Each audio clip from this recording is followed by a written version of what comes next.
starting to see signs of growth coming through from construction, they're coming through from infrastructure that's feeding through to employment. They still want to see employment come down, but they're looking at the economy as a whole and saying it's heading on a good path. There's still some headwinds, there's still some risks, political more so than anything, and I did see some commentary where reserve banks around the world are telling governments, you need to do more to get an economy going. We can't do all the heavy lifting for you through interest rates.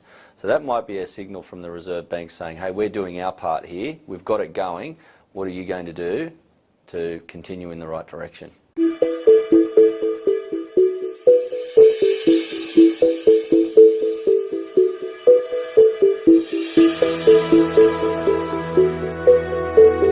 I think they can see that things in today's age can turn around on a 5-cent piece.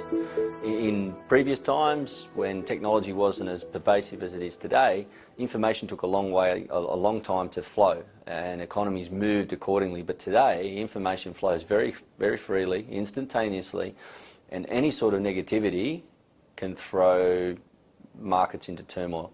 And we've seen that recently. The US comes back from its summer holiday, the Northern Hemisphere comes back from its summer holiday.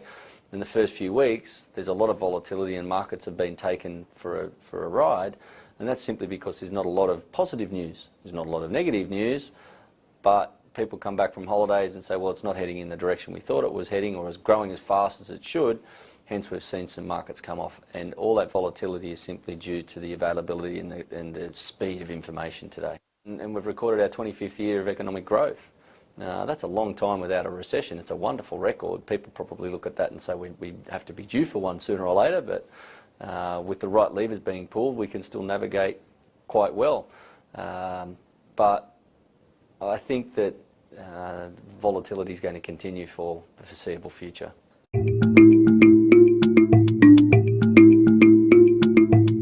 That is probably a platform for the next 3 years, and that's not what an economy needs. It needs stability, it needs strong leadership, it needs certainty around policy, and when you've got a hung parliament, in essence, and probably the opposition have laid their hand and said, we're not going to support anything you put up here, it'll be difficult for the government to be able to put through strong policies or strong signals to head in the right direction. Those tough decisions that have to be made, potentially, aren't going to get through.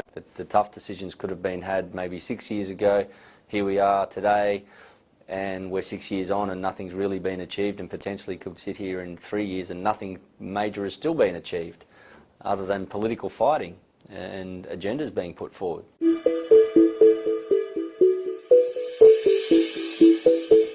There are pockets and significant areas in the Australian country that can suffer a property collapse. Absolutely. Anywhere you see massive amounts of development in multi-dwellings has got the opportunity for a correction in prices, whereas good stable places where there is no new land, so to speak, that have got great infrastructure and great facilities, you might get some wobbles, but you're not going to see massive price corrections.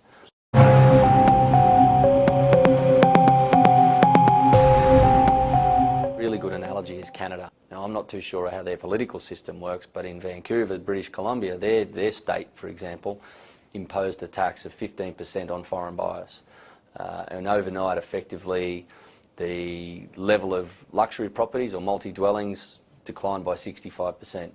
On the other side of the country, in Toronto, they didn't impose such a tax, and their property market is still continuing. So we've instituted in New South Wales, in Queensland and Victoria potentially, is a strategy just like Vancouver did. And it's got instantaneous results. People aren't coming here to buy it, they're finding areas that they can buy without being penalised. So that's probably, if I looked at it, what would be the seeds of a property correction. It's interesting because all the facts are lead us to conclude that we're in a globalised economy. That's abundantly clear from the face of it. However, when you look at the actions and the policies of individual countries, it's probably more protectionist than it's ever been. Governments are taking an internal view and saying we have to protect our own country, we have to protect our own population. We've got alienated voters who feel as though they've missed out on the wealth effect of the last 8 or 9 years post-GFC. You know, a massive quantum of people who haven't had real wage growth in a long, long time, and they're cranky, and probably rightly so. Therefore, governments are looking internally and saying, what do we need to do here? Countries like Japan protect themselves by money printing and currency devaluation. They try and export their way out of it. Australia has policies of whacking taxes onto foreign buyers of property and protect ourselves that way. The US has a combination of two, or military power, for example. Canada did the same thing, and the Brits, the ultimate test of internalisation or domestic policy is they said, we're leaving the European Union, we're just going to look after ourselves. And it all comes back to a vision and a goal for the country. Go, where are we heading? What are we trying to do economically? Malcolm Turnbull's always talking about job creation and innovation and better economic outcomes for us. We go, well, what do we have to do to achieve that? Can we do it by ourselves? If so, great, do it by ourselves. But I don't think that in isolation is the solution. We have to expand our thinking and look for those areas that are going to be growth opportunities.